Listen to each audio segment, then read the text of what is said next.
Alright, last month I saw this news but consumer price rose 3.8% annually in April, and it's at the highest since May 2023.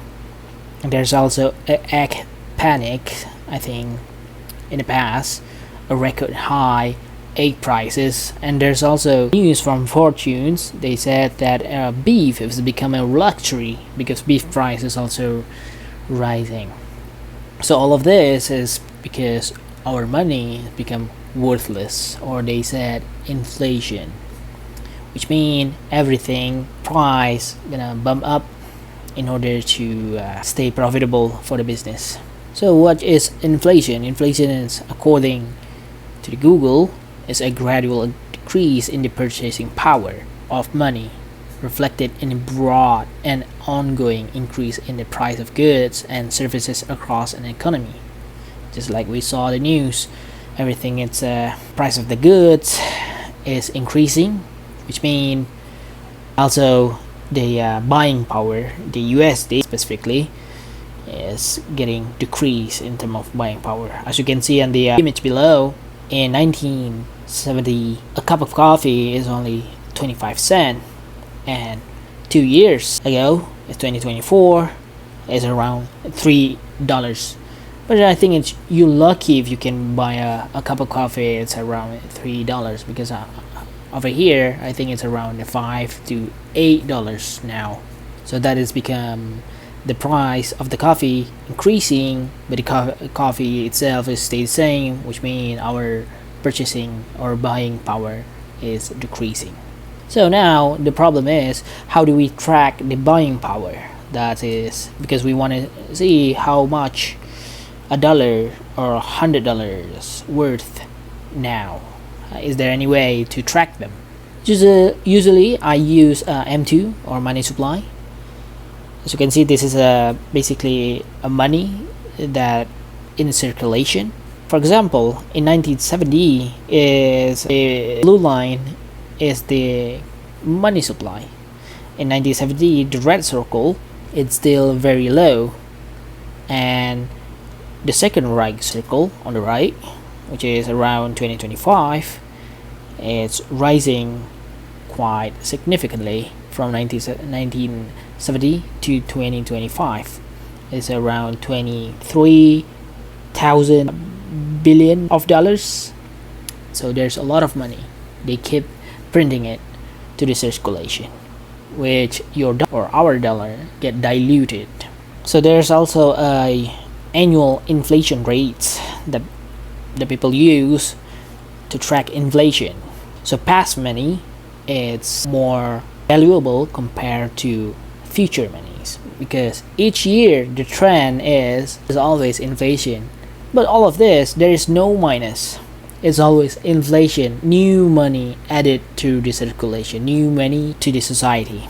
It's just like adding water to some substance, so it's diluted. It's become new worthless money, which means again your dollar is become worthless for next year. That is guaranteed. So if you want to spend in dollars, but if you want to save, I don't think you should save in dollars, especially for long term. So that's why people buy assets. But in 1971, I believe $35 is equal to 1 ounce of gold, which means USD is basically gold. $35 is the receipt that you own 1 ounce of gold, technically. But after that, after August 15th, 1971, President Nixon closed gold window, which means you unable to redeem $35 to get a 1 ounce of gold. There's no way to do that again. You can do that technically before 1971, but now we unable to do that. So right now, as we talk about in 1971, around $35 is equal to 1 ounce gold. Right now, I think it's around $4,000 for 1 ounce of gold. So which means this $4,000 is equal to $35. It's a quite significant increase. Do I think this is because the gold getting expensive? I don't think so. I think the gold is a good measurable metrics to track inflation. This is the how we should track the real inflation, because the price of gold is really hard to manipulate, because this is a global asset, not like USD is owned by US government. I mean, US government can print it, but gold everyone can mine it. So this is a good way to track real inflation. So from all of that, we know there are, for me at least, there are two ways to track real inflation. A, using gold price, which can be mined by all of the country in this world. Or B, trusting the information that given by the US government inflation rates. Besides that, is there any other way to track real inflation?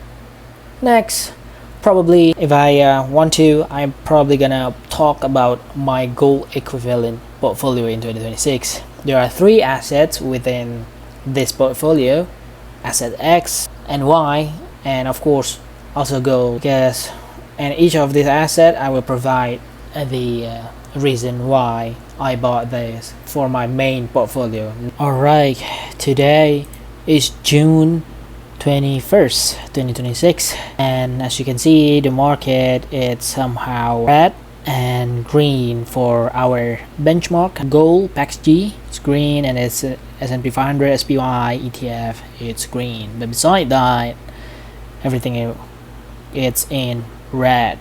Alright, so I just add another $10 for each of our assets. So we're gonna start with our control baseline. The baseline is SERP USDC. It's 235. Anything above the 235, which means good asset. Anything below 235 is not a good asset. Which now you see SPYX is 246 is a good asset to buy. But wrap Bitcoin is 178, way below the SERP USDC. Is a not good asset to invest. But if you want to buy now, I think it's cheaper.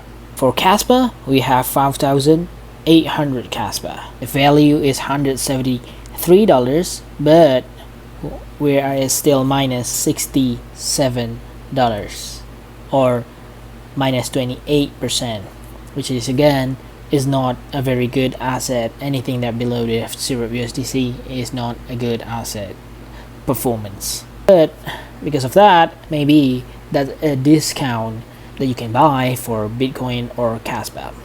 So that's all for today. So